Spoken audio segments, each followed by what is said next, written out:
mag-subscribe ka na. Hello, hello, hello, hello, universe. Hello mga buweks, magandang araw sa inyong lahat. Galaw-galaw para hindi pa pa-imbornal. Hello sa ating mga subscribers dyan. Ganun din sa ating mga new subscribers. Welcome to Parade of Beauty. If you are here today, welcome to the new era of beauty. Beauty is in you. O, yun ba? Kamusta naman kayo mga buweks? Ano na? Nakakaloka, di ba? Nakakaloka mga kaganapan ngayon mga buweks sa Miss Grand International, di ba? Parang, well, it's between Rachel Gupta and Miss Grand International Organization. Kasi hindi naman lingid sa inyong mga kaalaman na parang last week lang bumuga ng ball of fire etong si Rachel Gupta towards or against Miss Grand International Organization. So right after that, syempre nag-reciprocate naman ang Miss Grand International Organization, di ba? Syempre naglabas sila ng mga proof and everything, ganyan-ganyan, no? Parang ang gulo-gulo na mga buwek sa totoo lang, no? Parang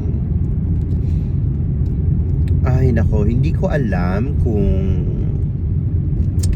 ano ba talaga yung pinaglalaban ni Rachel Gupta. Well, naiintindihan ko siya sa part na tungkol sa kanyang pagkababae and everything, and of course, I feel so sad about that. Pero kasi si Rachel Gupta, yung mga buga niya, wala siyang mga proof na magpapatunay, no, laban dito sa Miss Grand International Organization. While ito namang Miss Grand International Organization ay talagang tinambakan siya ng mga proof, di ba? Kumbaga, ang dami nilang pinasabog sa social media itong Miss Grand International Organization na parang kahit ako hindi ako makahinga mga buweks, naloloka ako.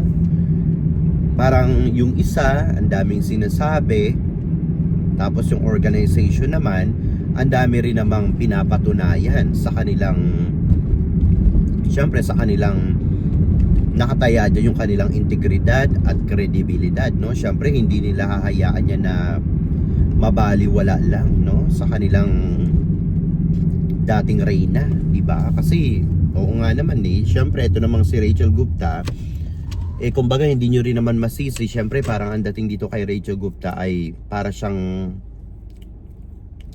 alam niyo na, naagawan ng corona, no? Kasi nga, sabi nga ni Papa Nawat dun sa video niya, you didn't resign, I kick you out. Ang hindi ko lang maintindihan kay Rachel Gupta, bakit naman kasi sinabi niya na nag-resign siya, di ba? So parang doon pa lang makikita mo na ano ba talaga yung totoo. Sino yung mas paniniwalaan mo? 'Di ba? Yung nagsabi na nag-resign siya, ura-urada. Tapos sinabi naman mismo ng organization ni Papa Nawat na hindi siya talaga nag-resign. He kicked her out. 'Di ba? So kumbaga terminated siya, dethroned. So I don't know what's really happening right now. Pero ngayon nga na syempre ngayon ang alam niyo na yung crowning moment ni CJ Opiasa, no, which is mamaya yan 2 PM Thailand time or Thai time, no. Hindi ko alam kung ilang isang oras yung yung ahead yata tayo sa Thailand, yung oras, or delayed ng 1 hour. Tignan nyo na lang yung time zone. Pero ayun na nga, syempre ngayong araw nga ang crowning moment ni CJ Opiasa sa Thailand para hirangin na talagang maging Miss Grand International 2024 title holder. Pero ito nga mga buweks, talagang bumuga itong si Rachel Gupta sa ngayon sa press conference, public mga buweks. public press conference sa India. Ang daming mga press talaga naman ngayon nagsisirculate na ito, nagkalat na sa mga social media accounts, no? Parang syempre nakakagulat lang na ngayon pang araw na ito nangyayari ito, di ba? Itong kanyang press conference sa media, as in mga ano yan, hindi yan mga vloggers, mga books, mga ano yan, talaga mga professional media, mga siguro sa mga TV stations, radio stations, ganyan, no? Hindi yan mga vloggers, talagang ano, nagkaroon siya ng public press conference to tell all, everything, no? So, parang ako rin, nagulat din ako nung nakita ko to eh. Parang sabi ko, oh my God, bakit tiempo pa naman talaga ngayong araw na ito sa mismong crowning moment ni CJ Opiasa, di ba? So panoorin nyo ito, nakakaloka ito. Ako, personally, nagulat ako na bumulabog ito sa social media. Ngayon, yung kanyang press conference, no, talagang meron siyang ipinaglalaban dito. Ayan, panoorin nyo ito. So you mentioned about sexual harassment. When did that happen, and did you not complain about it? So the organizers have a very long history of sexually harassing women in front of the whole world in terms of the kind of comments they make, the derogatory remarks. It started in, I guess, when their pageant started. There's a history back in 2015 with Miss Iceland, in 2022 with Miss Vietnam. And you can imagine when working with such an organization, two things are relevant is that number one, I had a front row seat to all these statements. When we were judging the Miss Grand Thailand shows, or any shows really, I have a front row seat to hear all of the disgusting, defamatory, derogatory remarks they make about women, about their bodies, about just the most irrelevant things. You know, it used to make me feel ashamed that I'm sitting next to these people. And it started with me pretty early on, of course. I understand that when you're in such a position, you need to maintain your physique. You need to maintain a certain thing. That's in the contract, right? I'm not allowed to go above a certain weight or below a certain weight. But there is a way to handle that as well. They used to send their representatives to come to me to pinch different parts of my body. You need to lose weight here. You need to lose weight there. This is looking a little bit fat. You're not looking good here. You need to change your body shape. They routinely encourage and actually in some cases even mandate plastic surgery for certain girls. I was never one to feel pressured by any of that, but you want to feel like your organization is giving you a safe space, you know? You have to feel like even if I gain weight or if my body changes, my organization supports me and I've won because of my thoughts, my intellect, who I am as a person. But that was not true at all. And you can see after telling the world that sexually harassed comments were made against me, after telling the world, what was their response? They post on their story, Nawat posts on his story, to sexually harass me further, zooming in on parts of my body to show the world and to spread his lies against whatever campaign he's decided the story he's decided to tell the world. So, I mean, it's so clear right here. I said that this is how they treat girls and he just does it in front of the whole world. And now entire members of their organization are making videos about my body, my behavior, such targeted videos, posting about my family as well, about their faces, their bodies, and this is not how any woman deserves to be treated. It could have very easily been a very clean resignation. It could have been, thank you so much for your time. I don't want to work here anymore because of these reasons. And they could have let it go. But within 24 hours, they showed their true colors and they started treating me publicly the way they treated me privately. So ayan mga Bwex, no, yung mga kaganapan ngayon kay Rachel Gupta na talagang masasabi natin na actually mahaba yan mga Bwex, mahaba yan. Ito lang yung nakuha kong clips kanina, no? So yung lumabas na clips kanina sa Instagram. So tingin ko ito yung isa sa mga highlights talaga. So ngayon, kitang-kita naman natin dito na talagang bumuga na naman ang ball of fire itong si Rachel Gupta, no? Talagang walang awa na nilamon ang mikropono at hindi nagtira ni Abo, di ba? talagang buga kung buga, walang patumpik-tumpik, di ba? Alam naman natin si Rachel Gupta, pag nakahawak din ito ng mikropono, talagang ibubuga nito lahat, no? Katulad ng kanyang mga sagutan sa final question and answer.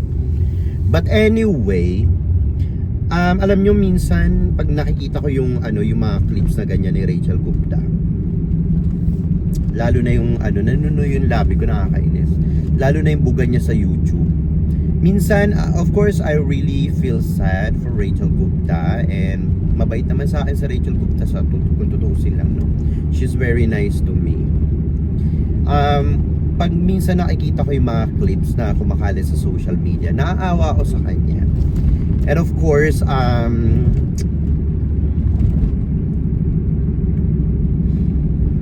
minsan iniisip ko kung ano talaga yung pinaglalaban niya, kasi parang anong nangyari, well, pinaglalaban niya yung sarili niya, and at the same time may ipinaglalaban din siyang iba. So parang may nadadrag na mga ibang, alam niyo yun, mga ibang tao, ibang kandidata about from the previous, sinasabing issue about Miss Grand International, tulad nga dyan sa buga niya na hindi rin naman napatunayan nung, alam niyo yun, na may ganun nga, no, sa organization. So hindi naman napatunayan. So ayun.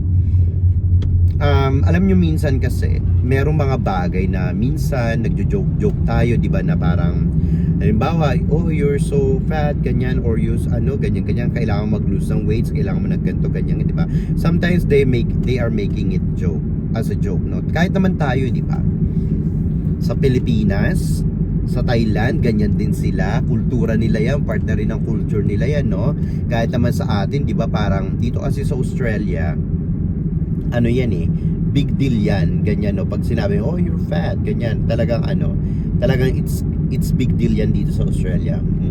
Bullying dito yan. Kaya nga lang, syempre, sa mga Asian countries, tulad natin, siguro tulad sa Thailand, or hindi na ako magbabanggit ng ibang bansa sa Asian country, yan normal na lang yan sa atin, di ba? Yung masabihan na, you're fat, you're so fat now, ganyan, you have to go on diet, ganyan. I don't know, siguro si Rachel Gupta, she's also, masasabi kong sensitive sa ganitong part, no? Siguro sa kanya ang dating nun seryoso, ganyan, no? Well, hindi rin naman natin siya masisi kung ganun yung mafe-feel niya, di ba?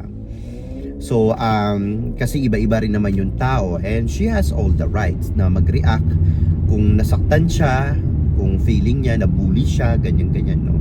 At yun nga yung pinaglalaban niya. Kaya nga lang, yung part na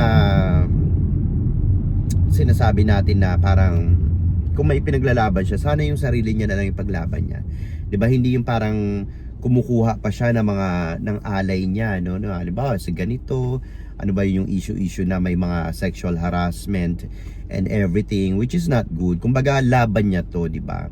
Dapat siya na lang yung humarap, hindi yung parang magdadrag pa siya, parang kasi ang dating kumukuha pa siya ng ng simpatya from the previous issue dito sa Miss Grand International, no? So parang yun yung nakikita ko dito, yun ang nakikita ko.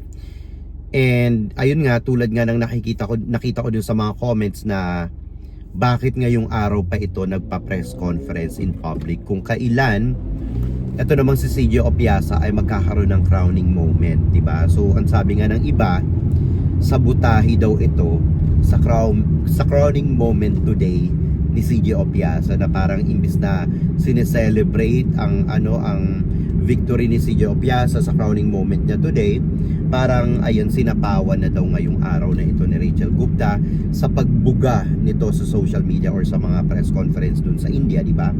Siyempre, pinag-uusapan yan ngayon, di ba? So mainit na mainit sa mga mata ng media si Rachel Gupta, si CJ Opiasa kasama na rin, di ba? At ganun din ang Miss Grand International Organization. Pero syempre, hihintayin pa natin ang mga buga na mga na mga ibubuga pa pala nitong ng Miss Grand International, no? Syempre meron niyang mga meron niyang magre-reciprocate yan, di ba?